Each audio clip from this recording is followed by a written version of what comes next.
Hello students, welcome to affairs cloud. My name is Vikas Rana. Students, हम best of the best current affairs provide करते हैं।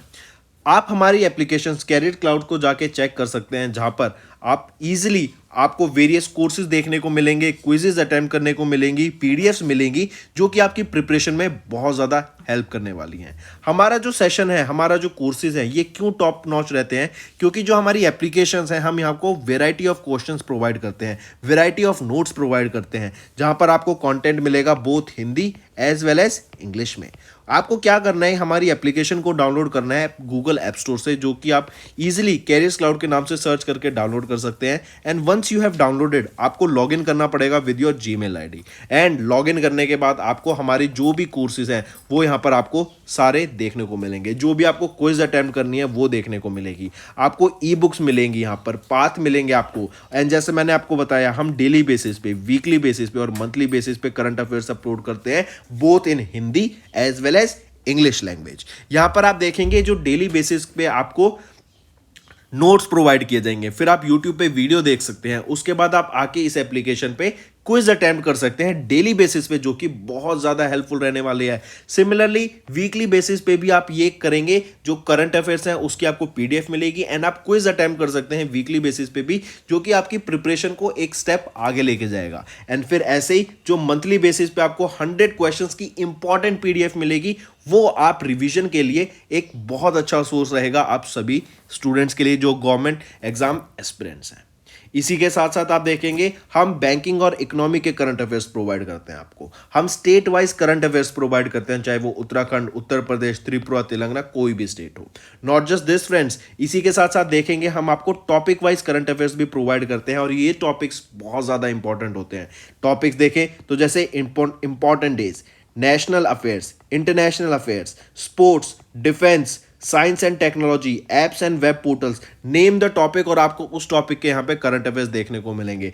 जो भी government schemes launch की जाती हैं, जो भी एमओयू साइंस किए जाते हैं, जो भी इंडेक्सेस एंड रिपोर्ट्स आती हैं, वो सारी हमारे द्वारा कवर की जाती हैं, ताकि स्टूडेंट को one of the best experience मिल सके करंट अफेयर्स का, और उनको इधर उधर ढूंढना ना पड़े कंटेंट, जहां पर हम आपको सारा कंटेंट एक ही जगह पे प्रोवाइड। Hello everyone. तो आज की वीडियो में 10 जून के इंपॉर्टेंट करंट अफेयर्स डिस्कस करेंगे। काफ़ी हेल्पफुल सेशन रहेगा, एंड तक बने रहिएगा। चलिए स्टार्ट करें। सबसे पहले हम बात करते हैं नेशनल अफेयर्स की।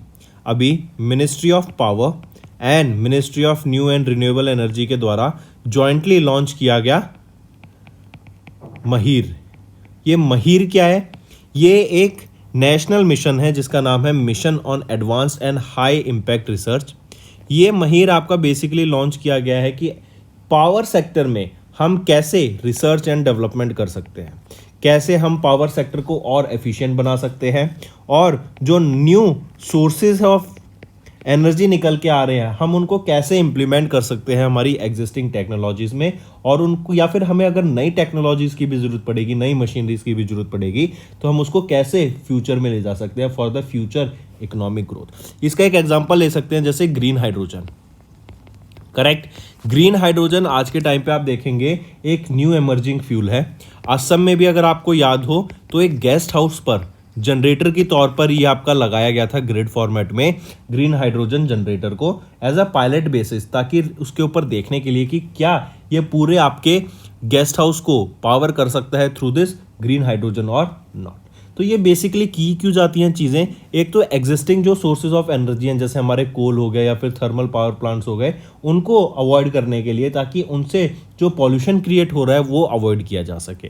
तो हम कह सकते हैं कि हम रिन्यूएबल सोर्सेज और non renewable sources of energy से शिफ्ट करके अब रिन्यूएबल सोर्सेज ऑफ एनर्जी की तरफ जा रहे हैं, और इस ट्रांजिशन में हमें रिसर्च एंड डेवलपमेंट करनी पड़ेगी।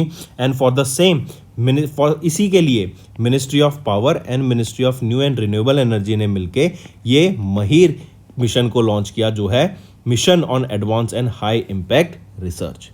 ये जो आपका मिशन रहेगा 2023-24 से 2027-28 तक रहेगा। बेसिकली 5 साल के लिए आपका मिशन यहाँ पर देखने को मिलेगा।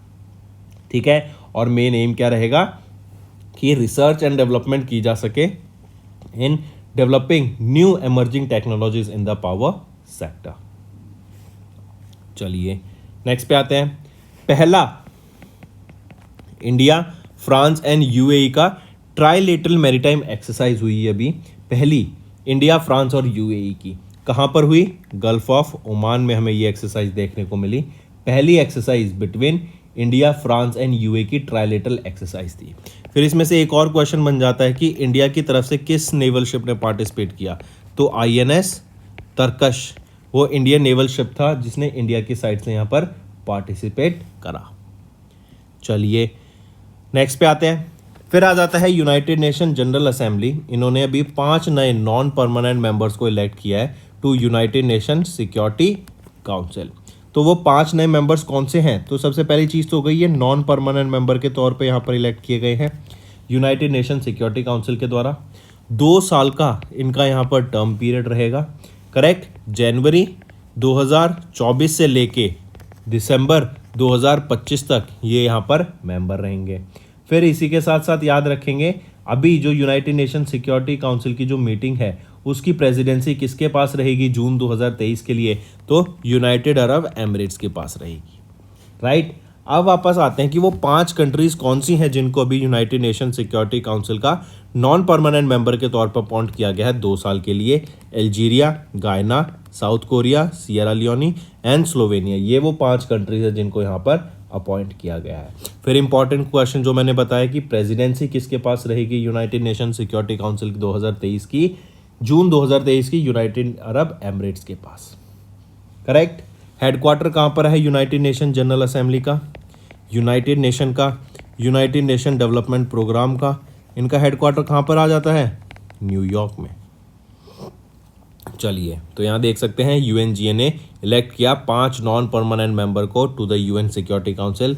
ये वो 5 मेंबर्स रहेंगे, 2 साल का पीरियड रहेगा, जनवरी 2024 से दिसंबर 2025 तक।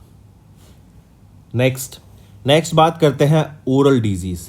ओरल डिजीज़ का इफेक्ट बताया गया कि more than 800 million people affect हैं by the use oral disease in the western Pacific region as per the data release by WHO। और एक और चीज़ मैं आपको बताता हूँ, जो आपके दांतों की इंश्योरेंस कवर में नहीं आती हैं, आप जैसे सरकारी एम्प्लॉय हैं, आप सरकारी एम्प्लॉयज़ अपनी सरकारी जॉब की प्रिपेयर कर रहे हैं, तो आपको याद रखना पड़ेगा जो डेंटल केयर है ना, ये आपके पर्सनल इंश्योरेंस में जो आपकी इंश्योरेंस कवर होगी जो गवर्नमेंट भी प्रोवाइड करती है उसके अंडर नहीं आती है, राइट। तो ये भी आपको चीज़ पता होनी चाहिए।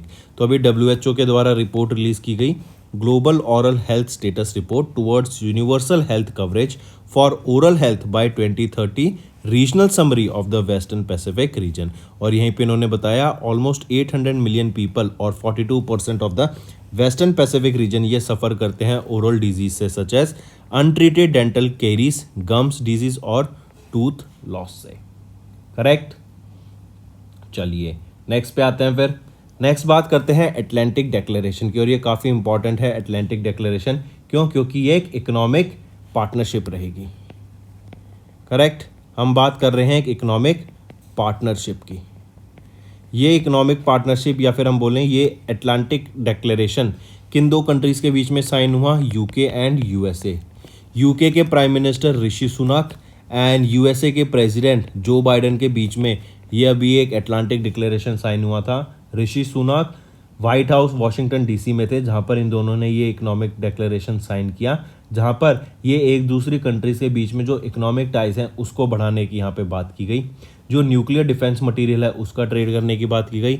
डिफेंस सेक्टर में यहाँ पर कॉपरेशन बढ़ाने की बात की गई, ट्रेड बढ़ाने की बात की गई, as well as electric vehicles की बैटरीज में जो भी आपके मिनरल्स की रिक्वायरमेंट होगी उन मिनरल्स के लिए यहाँ ट्रेड ऑफ करने की बात की गई, ठीक। फिर इसी के साथ जो चाइना एंड रशिया से इन दोनों ऑर्गेनाइजेशन को या फिर इन आपस में जो वेस्टर्न कंट्रीज को जो भी थ्रेट रहता है उसके खिलाफ कैसे इनको रिस्पांस देना चाहिए, उसके लिए भी यहाँ पर इन्होंने काफ़ी ज़्यादा इकोनॉमिक सिक्योरिटी के ऊपर बात करी। फिर यहाँ पे सप्लाई चेन, हम जानते हैं कोविड-19 के बाद से एंड आपका कोविड-19 के साथ साथ फिर जो यूक्रेन वॉर हुई, इन दोनों की वजह से जो सप्लाई चेन क्राइसिस आई है वर्ल्ड में, उस सप्लाई चेन क्राइसिस को, डिसरप्शन को वापस से नॉर्मल लाने के लिए बिफोर टू दैट ऑफ कोविड-19 के टाइम्स तक लाने की बात की गई। Also artificial intelligence, 5G, 6G, quantum computing, semiconductors, इन सब पे भी यहाँ पे आगे काम करने की बात की गई। तो हम कहें तो यूके एंड यूएसए के बीच में ये अटलांटिक डिक्लेरेशन साइन किया गया है। तो आप देख सकते हैं ऋषि सुनक और ये हैं आपके जो बाइडेन। नेक्स्ट आ जाता है किन दो ऑर्गेनाइजेशन ने भी साइन किया एक revise strategic framework for collaboration to build strong health system. देखो अभी इन दोनों organization world WHO and global fund, इन दोनों के बीच में एक कोलैबोरेशन साइन हुआ ताकि कुछ डिजीज़ पे काम किया जा सके। 3 डिजीज़ पे यहाँ पे काम करने की बात की गई, AIDS, acquired immunodeficiency syndrome, tuberculosis and malaria, right. तो इन तीनों डिजीज़ के खिलाफ काम करने के लिए एक strategic framework for collaboration sign किया गया 2 ऑर्गेनाइजेशन के द्वारा मिलकर, WHO एंड ग्लोबल फंड। ठीक है, इनके लिए यहाँ पर कि हम डिजीज़ रेजिस्टेंस जो हो गई हैं डिजीज़, उनको कैसे हम आगे डेवलप करें, उनके लिए अलग अलग वैक्सीन्स, कैसे हम ग्लोबल इवेंट्स को यहाँ प्रिवेंट कर सकते हैं, कि इनकी वजह से जो डेथ्स हो रही हैं कैसे हम उनको रिड्यूस कर सकते हैं, और ग्लोबल लेवल पे इनके खिलाफ हमें एड्रेस करना पड़ेगा, इसके खिलाफ जंग छेड़नी पड़ेगी, राइट। तो ये 3 वो डिजीज़ हैं, AIDS, TB and malaria. TB is your tuberculosis, correct. तो ये WHO याद रखेंगे, World Health Organization, Geneva Switzerland में हेडक्वार्टर, 1948 में इस्टेब्लिश किया गया था, एंड डॉक्टर टेड्रोस घेब्रेयेसस यहाँ के डायरेक्टर जनरल रहेंगे। चलिए नेक्स्ट पे आते हैं। नेक्स्ट आ जाता है, आप यहाँ देख सकते हैं ये जो फ्रेमवर्क है ना, ये 5 साल का फ्रेमवर्क रहेगा। 2018 के फ्रेमवर्क जो पहले फ्रेमवर्क से उससे अलाइन करता है, और 2023 या 28 के लिए ये आपका फ्रेमवर्क लॉन्च किया गया है, करेक्ट। चलिए नेक्स्ट है यूनाइटेड नेशन डेवलपमेंट प्रोग्राम। इन्होंने लॉन्च किया 3rd cohort of the 4 ocean initiatives. अभी देखो ओशन इनिशिएटिव्स की बात की गई है एंड सस्टेनेबल डेवलपमेंट गोल्स को फॉलो करने की बात की गई, जो कि है 14.2 आपका रहेगा मरीन प्रोटेक्टेड एरियाज के लिए, 14.5 एरिया बेस्ड मैनेजमेंट एंड 14.7 रहेगा ब्लू इकोनॉमी के लिए, करेक्ट। यहाँ पर आपका बेसिक बात की गई है कि हम अपने इन्वायरमेंट को, हम अपने ओशंस को क्लीन करें, उनको प्रोटेक्ट करें, पॉल्यूट ना करें, करेक्ट, सर्कुलर इकोनॉमी को फॉलो करें। एंड आप देखेंगे कि हमें, अगर आप ओशंस में जाएंगे ना, तो ऐसी काफ़ी सारा इकोसिस्टम होता है बिलो द वाटर जो हमें पता ही नहीं होता कि एग्जिस्ट करता है, और हम उसको अननोइंगली पॉल्यूशन से वो आपका डैमेज हो जाता है, राइट। प्लास्टिक पॉल्यूशन से आप देखेंगे काफ़ी ऐसी चीज़ें होती हैं जो अननोइंगली आपके शोर के पास जो आपकी एक इकोसिस्टम डेवलप किया होता है, कोरल रीफ्स हो गई या फिर और छोटे छोटे ऑर्गेनिज्म हो गए, अगर वहाँ पे प्लास्टिक ही प्लास्टिक होगा, पॉल्यूशन ही पॉल्यूशन होगा, केमिकल ही केमिकल होगा, तो वो आपका जो इकोसिस्टम होगा ना, वो इकोसिस्टम खत्म हो जाएगा, right. And to protect that ecosystem, to protect the oceans, और ओशंस में हम जैसे एक फॉर एग्जांपल होता है, आप एक कर रहे हैं फिशिंग, एक कर रहे हैं एक हैवी फिशिंग कर रहे हैं, आप एक बहुत ज़्यादा एक्सट्रीम लेवल पे फिशिंग कर रहे हैं, तो उससे क्या होगा, जो आपकी सर्कुलर इकोनॉमी मेंटेन नहीं होगी। अगर आप ज़्यादा फिशिंग कर लेंगे तो उस एरिया की फ़िश तो ख़त्म हो जाएंगी, लेकिन वहीं पर अगर आप कंट्रोल्ड फिशिंग करेंगे, उससे क्या होगा, आपकी जो वहाँ पे फिशेस है उसकी पॉपुलेशन भी मेंटेन रहेगी, वो भी रीजनरेट होती रहेंगी, वो रीबर्थ लेती रहेंगी, एंड आपका भी उससे काम चलता रहेगा। तो हैवी फिशिंग नहीं करें, करेक्ट, इकोनॉमिक एक्टिविटीज़ को प्रमोट करें ताकि वहाँ पे अर्निंग हो, टूरिज्म बढ़े, और वो टूरिज्म भी ऐसे बढ़े कि लोगों को जागरूक किया जा सके about that circular economy, about the green economy, कि हमें कैसे सस्टेनेबल डेवलपमेंट को गोल्स को फॉलो करना है, और जो पैसा वहाँ से जनरेट होगा उसको फर्दर हम इन्वायरमेंट को क्लीन करने में यहाँ पर लगा देंगे। These 4 innovations will demonstrate the compelling roles of marine spatial planning, marine protected areas, and new environmentally and socially sustainable economic activities for a healthy and resilient ocean. Correct? Next आ जाता है mission evolve. यह भी launch किया गया to finance electric vehicles for MSME, जो कि launch किया गया था किसके द्वारा, सिडबी के द्वारा लॉन्च किया गया है इवॉल्व। ये क्या है, फाइनेंस प्रोवाइड करने के लिए, फाइनेंस मतलब लोन्स प्रोवाइड करने के लिए टू MSME सेक्टर्स में लोन्स प्रोवाइड करने के लिए मिशन इवॉल्व लॉन्च किया गया, करेक्ट। और ये मिशन इन्वॉल्व याद करेंगे, रखेंगे NITI Aayog along with World Bank, Korea World Bank partnership facility and EDCF economic development corporation fund, इन सब के द्वारा मिलके अलॉन्ग विद सिडबी आपका ये मिशन इवॉल्व लॉन्च किया है ताकि फाइनेंस प्रोवाइड किया जा सके MSME सेक्टर को। अब फॉर एग्जांपल MSME सेक्टर्स का एक एग्जांपल लें, ये लॉजिस्टिक्स के लिए आपके जैसे छोटे छोटे ट्रक्स हो गए, छोटे छोटे टेम्पो हो गए, वो यूज़ करते हैं, राइट। वो आपके क्या पेट्रोल, CNG या फिर डीजल, इन पे वर्क करते हैं। मोस्टली CNG पे भी नहीं, पेट्रोल और इस पे वर्क करते हैं। तो अगर इन पे डिपेंडेंस है तो इसका मतलब ये पॉल्यूशन क्रिएट कर रहे हैं एनवायरनमेंट में। अगर हम इसको रिड्यूस कर दें, इसको चेंज कर दें इलेक्ट्रिक व्हीकल से, तो जब ये वर्क करेंगे तो एनवायरनमेंट में क्या पॉल्यूशन क्रिएट होगा? नहीं होगा क्रिएट, क्योंकि अभी इलेक्ट्रिसिटी पे वर्क कर रहे हैं। तो जो कार्बन और जो कार्बन आपका रिमूव हो रहा था बाय बर्निंग दीज फ्यूल्स, वो खत्म हो जाएगा। तो वन ऑफ द रीज़न ये है कि इन्वायरमेंट को क्लीन किया जाएगा इससे, और इलेक्ट्रिक व्हीकल्स को प्रमोट किया जाएगा फॉर MSME सेक्टर, जिसके लिए फाइनेंस प्रोवाइड कराने की बात की गई इन द MSME सेक्टर, और उसके लिए ये मिशन इवॉल्व लॉन्च किया गया था। करेक्ट। चलिए सिडबी की अगर मैं बात करूं तो चेयरमैन और मैनेजिंग डायरेक्टर कौन रहेंगे? शिवा सुब्रमण्यम रमन जी। हेडक्वार्टर रहेगा लखनऊ यूपी में, एंड 2 अप्रैल 1990 को ये इस्टेब्लिश किया गया था। नेक्स्ट आ जाता है सैमको म्यूचुअल फंड। इनके द्वारा सैमको एक्टिव मोमेंटम फंड को ये लॉन्च किया गया है। ये जो एक्टिव मोमेंटम फंड है ये किसके द्वारा मैनेज किया जाएगा? ये फंड मैनेजर पारस मटालिया जी के द्वारा इसको मैनेज किया जाएगा।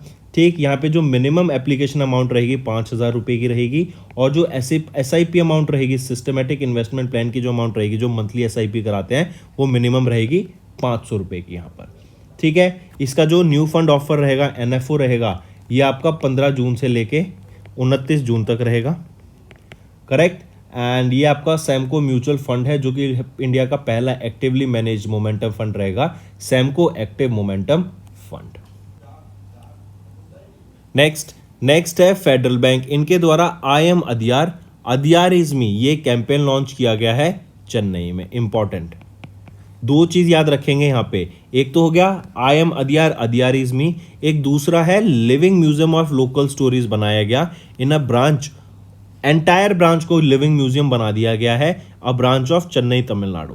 ठीक है, 2 वीक्स तक ये आपका ब्रांच को एज अ म्यूजियम की तरह यूज़ किया जाएगा। 10 AM से लेके 6 PM तक ये आपका यूज़ किया जाएगा, जो रहेगा आपका फेडरल बैंक की ब्रांच रहेगी। ये कहाँ पर है? अलुवा केरला में। करेक्ट। और ये नया कैंपेन लॉन्च किया गया है चेन्नई तमिलनाडु में। करेक्ट, मार्क करेंगे इसको। राइट, तो I am Adyar is me, ये कैंपेन है चेन्नई में, लॉन्च किया गया फेडरल बैंक के द्वारा, जो कि केरला बेस्ड बैंक रहेगा। राइट, और वहीं पर चेन्नई तमिलनाडु में ही एक ब्रांच को as a living museum convert कर दिया गया है। चलिए नेक्स्ट, OECD ने इंडिया की GDP ग्रोथ रेट जो प्रोजेक्ट करी फिस्कल ईयर 2024 के लिए, वो कितनी थी? वो है 6% की। ठीक है, I repeat, OECD Organisation for Economic Corporation and Development, इनकी इकोनॉमिक आउटलुक में जो इंडिया की GDP ग्रोथ रेट प्रोजेक्ट की गई फॉर 2023-24 वो रहेगी 6% की, जो कि पहले 5.9 प्रोजेक्ट की गई थी। सिमिलरली फिस्कल ईयर 2023 की बात करें तो 7.2 की प्रोजेक्शन की गई। नॉट जस्ट दिस, ये तो हो गया GDP की बात। अगर मैं इन्फ्लेशन की बात करूं, क्योंकि हम जानते हैं अभी पूरा यूरोजोन आपका इन्फ्लेशन की पूरा यूरोजोन आपका रिसेशन में चला गया, ऑफिशियली रिसेशन में आ गया आपका यूरोजोन। करेक्ट, तो अगर इसी की बात करें तो हाई इन्फ्लेशन है वहाँ पर। अगर इन्फ्लेशन की ही बात करें तो OECD ने जो इन्फ्लेशन प्रोजेक्ट की है इंडिया की फॉर फिस्कल ईयर 24 वो रहेगी 4.8% की। वहीं पर RBI ने, रिजर्व बैंक ऑफ इंडिया ने जो प्रोजेक्ट करी है इन्फ्लेशन, वो रहेगी 5.2% की। करेक्ट, यही अगर मैं ग्लोबल ग्रोथ रेट की बात करूं तो इस साल की जो ग्लोबल ग्रोथ रेट 2023 के प्रोजेक्ट की गई है वो कितनी रहेगी? 2.7% की। राइट, एंड नेक्स्ट ईयर 2024 में जो GDP प्रोजेक्ट की गई 2.9%। तो आप यहां देख सकते हैं OECD ने प्रोजेक्ट की इंडिया की GDP growth rate at 6% in fiscal year 24।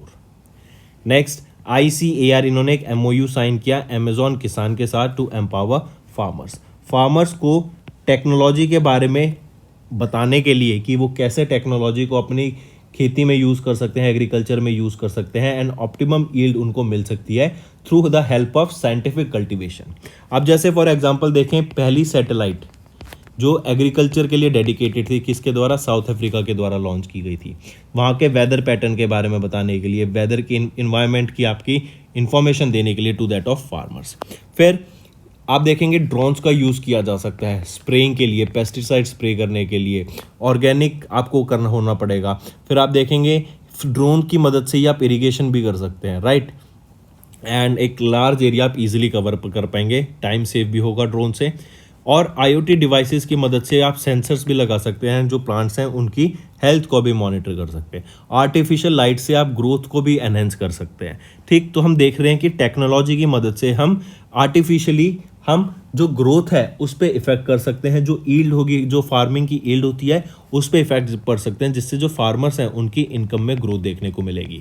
तो इसीलिए ताकि फार्मर्स को जो नई नई टेक्नोलॉजी है उसका मार्केट एक्सेस मिल सके और टेक्नोलॉजी के बारे में बताया जा सके, उनको जागरूक किया जा सके, अवेयरनेस क्रिएट की जा सके, इसीलिए ICAR ने एक MOU साइन किया अमेजॉन किसान के साथ।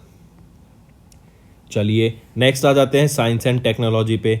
वर्ल्ड का most powerful hypersonic wind tunnel अभी ओपन की गई है बीजिंग चाइना में। इसका नाम रहेगा JF-22, ठीक है। JF-22 ये आपकी वर्ल्ड की most powerful and largest and fastest wind tunnel रहेगी। 30 मार्क मतलब 30 times the speed of sound तक की ये स्पीड को मतलब झेल सकती है, आप इसको ऐसा समझिए, ठीक है। चाइना की है वर्ल्ड की most powerful hypersonic wind tunnel, कहां पर? बीजिंग चाइना में। नाम रहेगा JF-22। नेक्स्ट आ जाते हैं फेंग जेडोंग। ये वर्ल्ड के नंबर 1 टेबल टेनिस प्लेयर हैं और इन्होंने अभी 2023 की ITTF world table tennis championship को जीत लिया in the men single title, ठीक है। नेक्स्ट फिर आ जाते हैं मैग्नस कार्लसन। मैग्नस कार्लसन ये भी वर्ल्ड के नंबर 1 चेस प्लेयर हैं, राइट। इन्होंने अभी 2023 की super bat rapid and Blitz Poland को जीत लिया है। नेक्स्ट वर्ल्ड एक्रेडिशन डे कब ऑब्जर्व किया जाता है? वर्ल्ड एक्रेडिशन डे, तो वर्ल्ड एक्रेडिशन डे हम हर साल ऑब्जर्व करते हैं आपका 9 जून को। रीजन क्या है? It is to promote the value of accreditation. जो रिव्यू है हमारे एजुकेशनल प्रोग्राम्स हैं उनकी क्वालिटी को डिफाइन करने के लिए, उनको और बेटर बनाने के लिए। एंड एजुकेशन से ही ग्रो होगा सब कुछ, right. In the and education, अगर आप एजुकेटेड हैं तो आपको जॉब भी अच्छी मिलेगी, आपका एनवायरनमेंट भी अच्छा होगा, आपकी थिंकिंग भी अच्छी होगी, आपके जो आइडियाज़ आएंगे वो भी कहीं ना कहीं हेल्पफुल और इम्पैक्टफुल होंगे, करेक्ट। तो जो थीम रहेगी द 2023 थीम क्या रहेगी वर्ल्ड एक्रेडिशन डे की?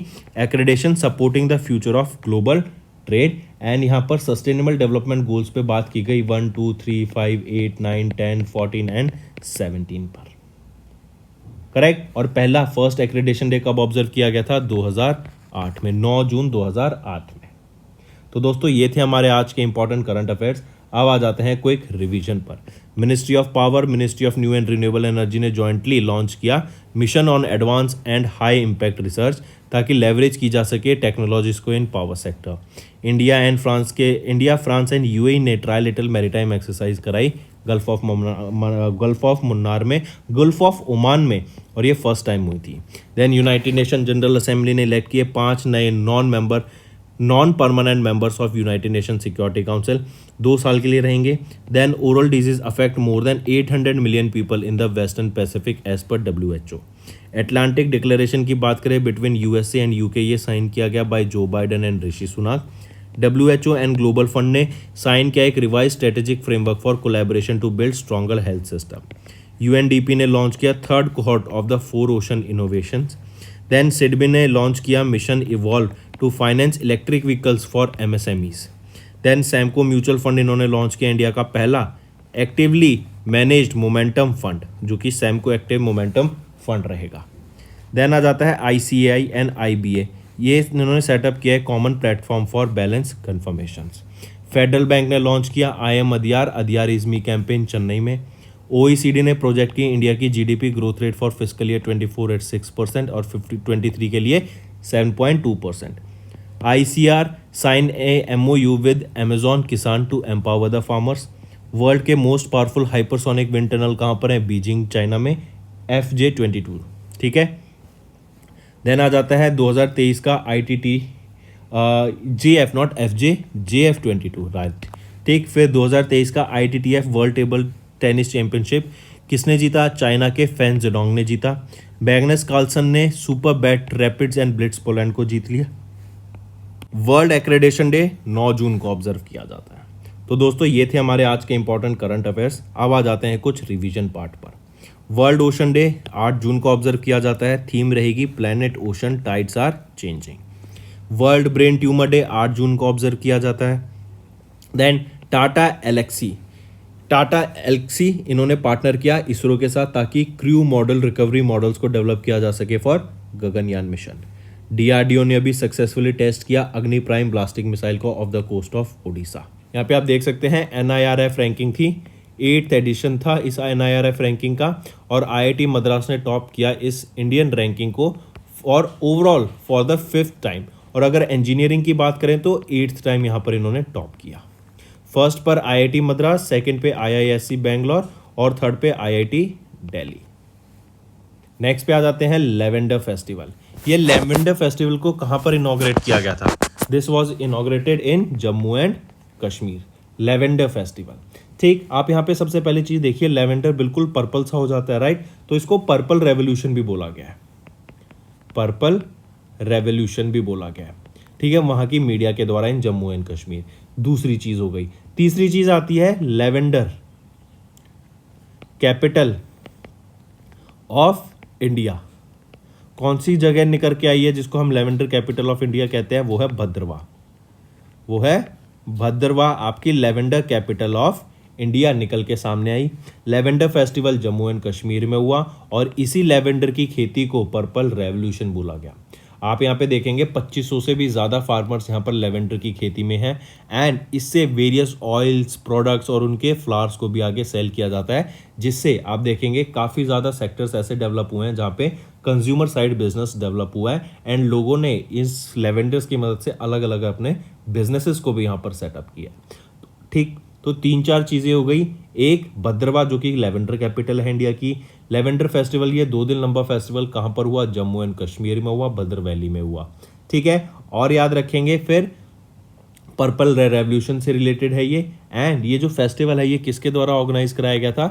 CSIR के आर्म IIIM CSIR के arm Indian Institute of Integrated Medicine के द्वारा इसको ऑर्गेनाइज कराया गया था under their initiative 1 week 1 lab campaign. Next पे आ जाते हैं फिर स्पेसएक्स ने रिसेंटली लॉन्च की how many Starlink V2 mini satellites को। तो स्पेसएक्स के द्वारा यूजिंग देयर फैल्कन 9 रॉकेट इन्होंने अभी 22 स्टारलिंक की V2 मिनी सैटेलाइट्स को लॉन्च किया। कहाँ पर? इन्होंने इसको लियो लो अर्थ ऑर्बिट में लॉन्च किया है, ठीक। कहाँ से? Cape Canaveral Space Force Station Florida USA से इसको लॉन्च किया और ये 3rd लॉन्च था ऑफ लैंडिंग थी and this falcon 9 stage booster की, करेक्ट। और बात याद रखेंगे ये दोनों इलॉन मस्क की कंपनी है एंड इलॉन मस्क अब वापस से वर्ल्ड के रिचेस्ट पर्सन बन गए हैं। मूविंग ऑन, नेक्स्ट यहाँ पे देख सकते हैं स्पेसएक्स 22 सैटेलाइट 2nd जनरेशन की स्टारलिंक की V2 मिनी सैटेलाइट यहाँ पे लॉन्च की गई। नेक्स्ट आ जाते हैं which state topped in the Khelo India university games for 2022। तो देखो खेलो इंडिया यूनिवर्सिटी गेम्स की बात करें तो कहाँ पर हुई थी? यूपी में हुई थी ये आपकी। कब से कब तक लेके? आपकी 25 मई से लेके 3 जून तक ये आपकी गेम्स हुए थे, करेक्ट। खेलो इंडिया यूनिवर्सिटी गेम्स के यूपी में हुए थे और ये राइट। और फिर याद रखेंगे ये 3rd एडिशन था आपका खेलो इंडिया यूनिवर्सिटी गेम्स का। यहाँ पर जिस स्टेट ने टॉप किया इन खेलो इंडिया यूनिवर्सिटी गेम्स में वो है पंजाब विद 69 मेडल्स। 69 में से आप देखेंगे 26 गोल्ड है, 17 सिल्वर और वापस 26 से ब्रॉन्ज मेडल रहेंगे, ठीक है। Important mark this. चलिए नेक्स्ट पे आ जाते हैं। फिर यहाँ पे इंपॉर्टेंट चीज़ क्या याद रखेंगे? अगर मैं आपसे बात कर रहा हूँ मैस्कॉट की, मैस्कॉट का नाम बताओ। जीतू। यहीं पर मैं आपसे पूछूं ज़रा मेरे को टॉर्च का नाम बताओ, यहाँ पर क्या रहेगा? वो है शक्ति। और फिर यहीं पे अगर मैं पूछूं एंथम का नाम बताओ, एंथम का क्या नाम रहेगा? खेलो इंडिया हर दिल में देश। आई रिपीट, खेलो इंडिया हर दिल में देश, करेक्ट। तो ये इंपॉर्टेंट है काफ़ी, इससे रिलेटेड काफ़ी न्यूज़ हमने भी डिस्कस की, इनका नोट करना, पूछे जाने के पूरे चांस रहेंगे। नेक्स्ट पे आ जाते हैं, F1 स्पेनिश ग्रैंड प्रिक्स 2023 की अभी किसके द्वारा जीती गई? तो मैक्स वर्स्टैपन के द्वारा आपकी F1 स्पेनिश ग्रैंड प्रिक्स 2023 की जीती गई है। मैक्स वर्स्टैपन की बात करें तो ये रेड बुल के लिए ड्राइव करते हैं, ठीक है, बेल्जियन डच है। फर्स्ट पोजीशन पे तो आ जाते हैं मैक्स वर्स्टैपन, सेकंड पोजीशन पे आ जाते हैं लुइस हैमिल्टन, ये आपके ब्रिटिशर हैं, यूके से बिलोंग करते हैं और ये मर्सिडीज़ के लिए ड्राइव करते हैं, ठीक है। तो बोले तो मैक्स वर्स्टैपन ने टॉप किया, लुइस हैमिल्टन सेकंड पोजीशन पर और जॉर्ज रसल, ये भी मर्सिडीज़ के लिए ही ड्राइव करते हैं, ये थर्ड पोजीशन पे आते हैं। नेक्स्ट आ जाते हैं फिर, यहाँ पे आप देख सकते हैं ये है लुइस मैक्स वर्स्टैपन। नेक्स्ट आ जाते हैं आपके अरविंद चिदम्बरम, ये 24 साल के हैं, करेक्ट, और इन्होंने Dubai chess open chess tournament को जीत लिया for the second time. I repeat, Arvind Chidambaram 24 साल के हैं, इंडिया से हैं and 23rd Dubai open chess tournament को सेकेंड कॉन्जिक्यूटिव ईयर इन्होंने, मतलब दूसरी बार लगातार इस टूर्नामेंट को जीत लिया है, दुबई ओपन चेस टूर्नामेंट को, करेक्ट। तो ये हैं अरविंद चिदम्बरम। टाटा ग्रुप, इन्होंने रिटेन किया first position as the India की most valuable brand in the India top 100 और ये ब्रांड फाइनेंस के द्वारा रिपोर्ट रिलीज की गई थी। अगर टाटा ग्रुप की वैल्यूएशन की बात करें तो 381 मिलियन डॉलर, मतलब 26 बिलियन के करीब इनकी वैल्यूएशन रहेगी। नेक्स्ट, जगदीश बकान, इन्होंने जीता है यूनेस्को का 2023 का मिशेल बैत्सी अवार्ड को, ठीक है, और ये बायोस्फीयर रिजर्व मैनेजमेंट के लिए इनको अवार्ड से इन्होंने ये जीता है मिशेल बैत्सी अवार्ड और ये पहले इंडियन बन गए। देन इंडियन ओरिजिन साइंटिस्ट ज्योति गुप्ता, इनको ऑनर किया गया NWO स्पिनोजा प्राइज 2023 से। ये जो स्पिनोजा प्राइज है ये हाईएस्ट साइंटिफिक अवार्ड है इन नीदरलैंड्स, करेक्ट, और जीता ज्योति गुप्ता को अवार्ड किया गया। Next, IEA international energy agency की रिपोर्ट रिलीज की गई जिसमें बताया गया कि ग्लोबल रिन्यूएबल एनर्जी कैपेसिटी में इंक्रीज हमें देखने को मिलेगा ऑफ 107 गीगावाट्स बाय 2023। तो दोस्तों ये हो गए हमारे आज के revision part. Now let's move to the homework section. पहला, as per the Indian ranking 2023 which Indian institution is ranked retain their first position in the overall category. Next, what is the name of the portal launched for monitoring the implementation of centrally sponsored schemes of Justice Ministry? Third, India का पहला international cruise vessel flag of किया गया recently to which country? तो ये 3 आपके homework questions रहेंगे friend. I hope आपको session पसंद आया। सेशन पसंद आया तो वीडियो को लाइक कर देना और कमेंट करके ज़रूर बताना कि आपके क्या व्यूज़ रहेंगे। इससे मुझे बहुत मोटिवेशन मिलेगी to make better content for you on the daily basis. ज़्यादा अच्छे से ज़्यादा नई चीज़ें मैं आपको सिखाऊं, राइट? तो लाइक कमेंट ज़रूर करना है।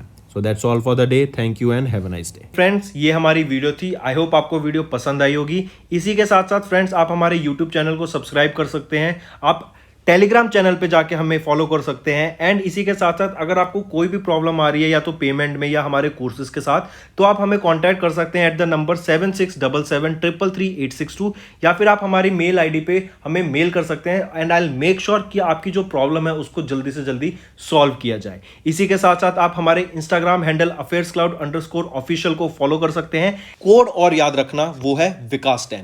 अगर आपको 10% का एक्स्ट्रा डिस्काउंट चाहिए तो आप विकास10 का कोड यूज कर सकते हैं, आपको क्रैक 10 के अलावा 10% का डिस्काउंट यहां पे मिलेगा। और इसी के साथ साथ अगर आपको कोई भी इश्यू आ रहा है हमारी एप्लीकेशन से रिलेटेड, वेबसाइट से रिलेटेड, या आपका कोर्स परचेज नहीं हो रहा, या आपका कोर्स परचेज हो गया, पैसे कट गए हैं, या कोई भी इश्यू आ रहा है, तो आप हमें कॉन्टैक्ट कर सकते हैं एट द नंबर 9677333862 या फिर आप मेल कर सकते हैं support@affairscloud.com पे। एंड आई मेक श्योर हमारा रिप्रेजेंटेटिव आपको जल्दी से जल्दी आपको रीच करेगा एंड आपकी प्रॉब्लम को सॉल्व करेगा। That's all for the day, friends. I hope you enjoyed the session and you can follow us on the YouTube channel as well as apart from YouTube channel, you can go and follow us at Affairs Cloud Telegram channel. And if you have any queries related to the content or the of courses offered to you or the payment which you did on the application, you can contact us on the number provided, that is 7677333862. Apart from this, friends, you can follow us on the Facebook as well as on Instagram handle, that is affairscloud_official. In the end, friends, If you use a code that is Vikas10, you will be getting an additional extra 10% discount by using this code Vikas10. Also, if you have any problem regarding the course purchase, any problem regarding to our application, you can contact us on the mobile number that is 9677333862. And if you want to mail us, you can also mail us on support@affairscloud.com, and I assure you that our representative from us will be contacting you soon and resolving your issue.